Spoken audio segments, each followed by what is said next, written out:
अस्सलाम वालेकुम दोस्तों, अपनी नेक्स्ट वीडियो के साथ आपको वेलकम करता हूं अपने इस चैनल में। उम्मीद है सब खैरियत से होंगे। तो चलते हैं आज के अब न्यूज और इन्फॉर्मेशन की जानब। सबसे पहले तो दोस्तों बात करेंगे स्पेन ओपन इमिग्रेशन के बारे में। एक अच्छी खबर, एक नई साइट लॉन्च कर दी गई है। इसके बारे में अहम अपडेट आप लोगों से शेयर करूंगा। उसके बाद पाकिस्तानी नेशनलिटी कैंसलेशन के में एक नया मोड आया, एक नई अपडेट है जो कि एक दोस्त की आप बीती भी आप कह सकते हैं, उसको मैं कवर करूंगा। उस पर तफसीली बात करेंगे और काफी अहम मालूमात है जो आपको जानना बहुत ज्यादा जरूरी है, वो आप लोगों के साथ शेयर करूंगा। उसके बाद रेंता डिक्लेरेशन के बारे में कुछ नई तरीकों की अपडेट हुकूमत ने जारी कर दी है, इस पे बात करेंगे। और आखिर में बात करूंगा जमाशुदा केसेस और पुलिस करेक्टर सर्टिफिकेट, इसके बारे में भी काफी दोस्तों के कमेंट आ रहे हैं, इसको कवर करेंगे वीडियो के आखिर में।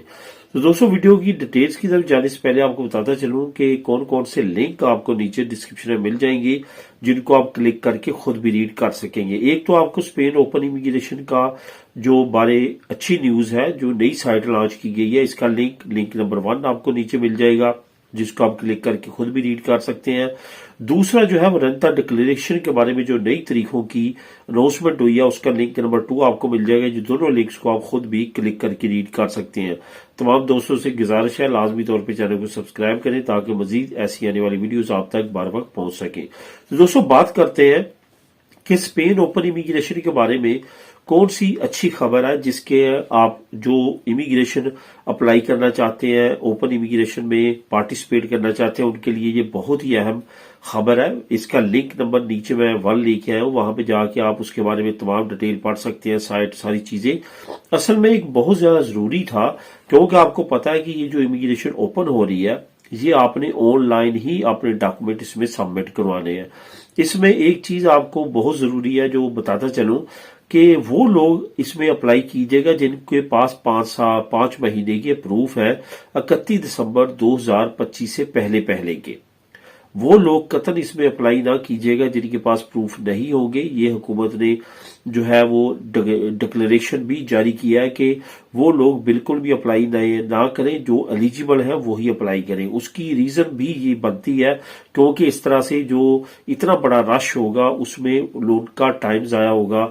दफातरी औकात में उनका ऑलरेडी जो आपको पता है कि हड़तालें हुई है एडमिनिस्ट्रेशन, और उसके बाद उनके पास एम्प्लॉइज भी इतने ज्यादा नहीं है। तो इस वजह से उनकी तरफ से भी ये कहा जा रहा है कि कोई भी किसी तरह का फेक या इस तरह की कोई भी एक्टिविटी ना की जाए, वरना उनके केसेस को रिजेक्ट किया जाएगा। इस वजह से वही लोग अप्लाई करें जिनके पास 5 महीनों की प्रूफ होंगे, वही इसमें पार्टिसिपेट करें, दूसरे लोग पार्टिसिपेट ना करें। इस साइट को आप जाके क्लिक करके वहां पे तमाम इन्फॉर्मेशन, तमाम नॉलेज ले सकते हैं। काफी अहम अपडेट है, वहां पे रिटन डाउन है और साइट के बारे में मुकम्मल डिटेल दी गई है। उसको आप क्लिक करके वहां पे खुद रीड करें और उसको जिस तरह से आपने उसको यूज करना है उसका भी तमाम तरीकाकार वहां पे वाजे है। अब दोस्तों बात करते हैं पाकिस्तानी नेशनलिटी केसेस के बारे में। एक नया मोड आया है, कुछ नया प्रोसेस, कुछ नई मुश्किलात का सामना करना पड़ रहा है। एक दोस्त है उमर रशीद नामी दोस्त, जिन्होंने मुझसे राब्ता किया, उसके बाद जो है हमारा राब्ता हुआ। उन्होंने मुझे काफी अहम इन्फॉर्मेशन जो ताजा तरीन है वो दी है। वो अभी पाकिस्तान में ही है, पाकिस्तान से वापस अभी नहीं आए, इस वजह से उनका बिल्कुल फ्रेश ये केस है। तो उन्होंने जो है वो खास तौर पे मुझसे राब्ता करने का उनका मकसद ये था कि ये तमाम इन्फॉर्मेशन जो उनके साथ गुजरी है वो आप लोगों के साथ शेयर करूं ताकि आने वाले लोगों का फायदा हो सके। असल में पाकिस्तान में डुअल नेशनलिटी से रिलेटेड जिन लोगों ने यहाँ की स्पेन की नेशनलिटी ले ली है और अभी तक पाकिस्तान की नेशनलिटी नहीं छोड़ी, और खास तौर पे वो लोग जो कि वीजे पे 2-3 मरतबा जा चुके हैं या एक मरतबा भी अभी जा चुके हैं या उनका चक्कर लगा है, तो उनके जब फिंगर होते हैं इस्लामाबाद एयरपोर्ट पे, लाहौर एयरपोर्ट पे, कराची एयरपोर्ट पे, तो उनका नाजरा का तमाम डाटा जो है वो प्रेजेंट हो जाता है, जो कि हम ऑलरेडी इस पे काफी बात कर चुके हैं और इसके बारे में आपको पता है कि ये तमाम प्रोसेस जो है मैच होता है। उसके बाद उनको पता चल जाता है कि ये बंदे ने जो है अभी तक पाकिस्तान की नेशनलिटी नहीं छोड़ी, क्योंकि आप यहां से स्पेन के पासपोर्ट पे और जो पाकिस्तान का वीजा लेके गए होते हैं, तो इस पे तो पीछे की शक्को शुबे की बात नहीं रहती कि आपने स्पेन की नेशनलिटी ले ली है, उस मुल्क की नेशनलिटी ले ली है जिसके साथ पाकिस्तान का डुअल नेशनलिटी का एग्रीमेंट नहीं है। ये जो भाई हैं इनका हालांकि प्रोसेस यूके में भी चल रहा था और इनका ख्याल था क्योंकि यूके के साथ पाकिस्तान की डुअल नेशनलिटी है, तो मैं स्पेन की नेशनलिटी सरेंडर करके यूके की ले लूंगा और यूके के साथ भी पाकिस्तान की नेशनलिटी चलती रहेगी। लेकिन ऐसा मुमकिन नहीं हो सका। उनका जो है उनको इसी तरह से लेटर रिसीव हुआ तो वो रीजनल ऑफिस गए जो नादरा का है, वहां पे उन्होंने उनको गाइड किया कि आप अगर चंद दिन और ना आते तो हमने ऑटोमेटिकली आपका जो आईडी कार्ड था पाकिस्तानी उसको ब्लॉक कर देना था, क्योंकि उनकी वहां पे प्रॉपर्टीज वगैरह और सारी चीजें थी। तो इस वजह से उन्होंने इमरजेंसी बुनियादों पे ये तमाम काम को मुनासिब समझा और वो वहां पे गए। उसके बाद क्या हुआ कि उनको कहा गया कि आप एज सून एज अर्ली अपनी जो पाकिस्तान की नेशनलिटी है उसको छोड़ दें, अदरवाइज आपकी ब्लॉक कर दी जाएगी और उसके बाद आपके लिए काफी मसले मसाइल होंगे। उन्होंने उसी से नेक्स्ट दिन जो है पाक आईडी वेबसाइट पे जाके अपनी जो नेशनलिटी है, जो आईडी कार्ड है पाकिस्तानी, उसको सरेंडर किया। उसके बाद कैंसिलेशन लेटर जो है उन्होंने फौरन उसका प्रिंट निकाल लिया, डाउनलोड कर लिया, जो इस चीज का सबूत था कि उन्होंने आईडी कार्ड जो है वो पाकिस्तान का कैंसिल कर दिया। अब यहां पे आपने भी ये फौरन ऐसे करना है कि जैसे आपने कैंसिल करना है फौरन वो सर्टिफिकेट डाउनलोड कर लेना है, अदरवाइज वो आपका, क्योंकि पुराने आईडी कार्ड में बना होता है जिसको नादरा बाद में उस आईडी को जो नादरा पे आपने बनाई होती है उसको ब्लॉक कर देती है। उसके बाद वो आप कैंसिलेशन लेटर भी बाद में डाउनलोड नहीं कर सकते। उसके बाद उनका प्रोसेस चला। उसके बाद उनका जो प्रोसेस चला उसके बाद उनको काफी मसले मसाइल आए। उनका जो है वो बुक कार्ड बनाने में भी मसले मसाइल आए, उसको ब्लॉक किया गया और काफी ज्यादा जद्दोजहद के बाद जो है उनका ये तमाम प्रोसेस कंप्लीट हुआ। उन्होंने एक दो पते की बातें बताई हैं जो कि मैं बात को इस वजह से मुख्तसर कर रहा हूं कि वीडियो में जो सारी डिटेल उन्होंने बयान किया वो बतानी जो खास आप लोगों के लिए फायदेमंद है वो मैं यहाँ पे कवर करूंगा। उन्होंने कहा है कि मैंने तो वैसे सिफारिशों के जरिए भी अपने काम को करवाने की कोशिश की है, लेकिन ये तमाम प्रोसेस में ये पाकिस्तान में खास तौर पर आपको पता है कि अदारों में क्या होता है, तो वहां पे इसको थ्रू प्रॉपर लेके चलना और लीगल तरीके से करना काफी ज्यादा मुश्किल है।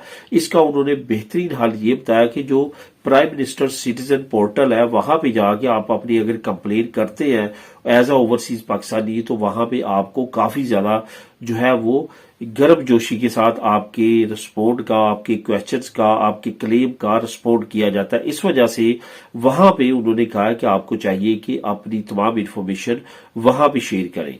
तो आप वहां पे भी जाके इस पोर्टल को कर सकते हैं। मैं इस जो है आपको इसका लिंक भी प्रोवाइड कर दूंगा, अगर किसी दोस्त को लिंक चाहिए तो वो मुझे कमेंट भी कर सकता है, अदरवाइज मैं नीचे लिंक नंबर 3 में उसका भी जो है वो लिंक दे दूंगा। वहां पे जाके वहां पे भी जाके अपने क्लेम कर सकते हैं और अपने मसले को हल कर सकते हैं। उन्होंने सिफारिशें भी करवाई, इस जो है पोर्टल इस पे भी एक्शन लेने के लिए किया उन्होंने वहां पे, तो इनसे भी जो है वो एक्शन काफी ज्यादा स्पीडली हुआ। उनका ये कहना था कि अगर मैं सिफारिश ना भी करवाता तो इस पोर्टल की वजह से मेरा काम काफी स्पीडली हो जाना था। फाइनली उनको वो कार्ड मिल चुका है, लेकिन वो कहते हैं कि बहुत मुश्किलात देखनी पड़ी है जो कि दूसरे पाकिस्तानियों को भी यकीनी तौर पर देखनी पड़ेगी। इस वजह से इस तमाम प्रोसेस को जो है वो काफी सीरियसली लेके आपको चलना होगा। यहाँ पे एक बात मैं करना चाहूंगा कि फाइनली ऐसा लग रहा है कि ये नेशनलिटी जो है वो आपको छोड़नी पड़ेगी, आईडी कार्ड आपको छोड़ना पड़ेगा। जैसे कि अभी 20-30 साल से लोग लेके चल रहे थे, लेकिन अभी वो टाइम लग रहा है कि अभी वो नहीं चलेगा सिलसिला। तो इस वजह से वो लोग जिनको नई मिली है उनको पाकिस्तान का वीजा लेके जाने की बजाय पुक कार्ड अगर वो यहां से अप्लाई करके जाते हैं तो शायद ये मसले मसाइल उनको ना देखने पड़े, उनके जो है वो आसानियां हो। इसके अलावा जो भी ताज़ा तीन अपडेट आएगी वो भी आप लोगों के साथ शेयर करूंगा, लेकिन जो इस वक्त सिचुएशन है वो कंप्लीटली मैंने आप लोगों के साथ शेयर कर दी है। अब दोस्तों बात करते हैं रेंता डिक्लेयर करने के बारे में। कुछ अहम मालूमात जो है वो हुकूमत ने जारी की हैं, कुछ अहम तारीखें जारी की हैं, वो आपको बताता चलूं कि सबसे पहले तो आपको बताता चलूं कि जो इंटरनेट पे अगर आप रेंता डिक्लेयर करवाना चाहते हैं तो वो 1 अप्रैल से 3 जून तक आप जो है वो रेंता डिक्लेयर करवा सकते हैं। अगर आपने टेलीफोन पे रेंता डिक्लेयर करवाना है तो फिर 8 अप्रैल से लेके आप जो है वो 30 जून तक अपना रेंता जो है वो टेलीफोन पे डिक्लेयर करवा सकते हैं। अगर आपने जो है वो सिंधा के दफ्तर जाके डिक्लेयर करवाना है तो फिर 29 मई से 29 जून तक जो है आप दफ्तर का सीता निकाल के वहां पे भी डिक्लेयर कर सकते हैं। इसकी मजीद डिटेल आपको नीचे लिंक नंबर 2 में मिल जाएगी, वहां पे काफी और अहम इंफॉर्मेशन है जो आप वहां पे जाके रीड कर सकते हैं। अब दोस्तों बात करते हैं जमा शुदा केसेस की और पुलिस कैरेक्टर सर्टिफिकेट की। वो लोग जिनके केसेस जमा हैं और वो उनके केसेस जो है वो ऑलरेडी किसी न किसी जो है वो अरागो में या किसी और जो यहाँ पे राइज थे कवानीन उनमें जमा है, तो उनका पुलिस सर्टिफिकेट जब उन्होंने जमा करवाया और अपना केस सबमिट करवाया, उसके बाद उन्होंने मुल्क को नहीं छोड़ा, यानी कि स्पेन से बाहर नहीं गए, तो वो उनका वो कैरेक्टर सर्टिफिकेट जो है वो नए किसी प्रोग्राम में भी चलेगा। मतलब वो ओपन इमिग्रेशन में अगर अपनी फाइल को जमा करवाएंगे तो उनको नया कैरेक्टर सर्टिफिकेट बनाने की जरूरत नहीं होगी, वो इसी को आगे लेके चल सकते हैं। तो दोस्तों ये थी आज की अहम न्यूज और इन्फॉर्मेशन। मिले नेक्स्ट वीडियो में नई अपडेट्स के साथ। अल्लाह हाफिज।